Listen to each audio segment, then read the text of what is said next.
अस्सलाम है माहे ईमान, अस्सलाम है माहे कुरान, अस्सलाम है माहे रमजान करीम,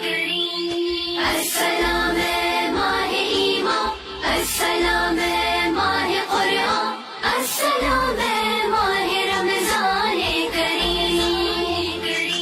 रहमते ईमान तोहफे यज़दान,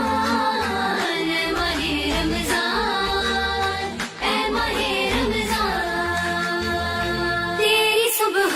से जहां में है उजाला हर तरफ, रौनकें हैं मस्जिदों में, नूर फैला हर तरफ, तेरी सुबह से जहां में है उजाला हर तरफ। बिस्मिल्लाहिर्रहमानिर्रहीम। अस्सलाम वालेकुम वरहमतुल्लाहि वबरकातुहू। इखलास रमज़ान पैकेज सर आज़म स्तासु द इखलास खादिम इलियास सहारा मलगुरु दा वक्त की रागली हो कबल था कबल के मोहम्मद अली रोड कोर था मोहम्मद अली रोड कम चे दनन लस मियाश्ते मखके खोड़ के शगे इस्ता आओ उबो वड़े हो हागर और जमुन पाक रसेदले दे द्रे बच्चान ते पाती शवी दे जमुन सर जमुंगा खोर हम नास्ता इखलास रमज़ान पैकेज के दी तो हम पैकेज हवाला करो रोजरा रवाना दा د دوی هم د روژه ماتې د پېشمنو هغه سختي هغه ستونزې به وي کم چې د هر یو یتیمانانو وي کم چې د هر بچي وي چې د چا څوک د ګټې وټې نه وي کومو مسافرو په وطن کې دننه چې کم پښتانه دي هغوی د خپلو بچو د رزق نه چې کومې نوڼۍ راشکولې دي او وایي داسې یتیمانانو له ویسئ داسې خویندو له ویسئ چې د هغوی روژې خو راځي خو د روژه ماتې د پېشمني څه بندوبست به یې نه وي نو هغه سلسله کې مونږ راغلي یو زموږ سره زنګ او خور هم ناسته ده خورېدا زموږ یو تنظیم د اخلاص ویلفیر په نوم د سعودي عرب نه دوبۍ ملیشیا کویت بحرین د هر ځای کې نه مسافر د خپل بچو د رزق نه یو نوڼۍ رالیږي وایي داسې یتیمانانو بچیانو ته ویسئ په دې کې چنه ده لوبیا ده دالونه دي اچار کجوري چې څومره ستاسو روژې د خوراک څښاک سامان دی هغه ټول دی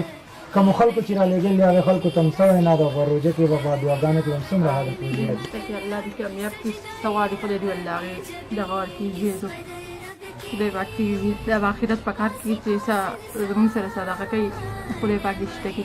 خدای دې ورته ښه د دین ترقي اساسي ورکړي خدای دې ولي یو بسل پچون د باندې ورکړي دا هر څه ملګرو څنګه د اخلاص رمضان پیکیج جاری دی او د رسول الله صلی الله علیه و آله وسلم ارشاد مبارک دی حدیث مبارک دی چې چا چې په یو انسان باندې افطاري وکړل نو د هغه دومره ثواب کېږي لکه څونه چې د روژهدار کېږي او د روژهدار په ثواب کې به هم هېڅ کمی نه راځي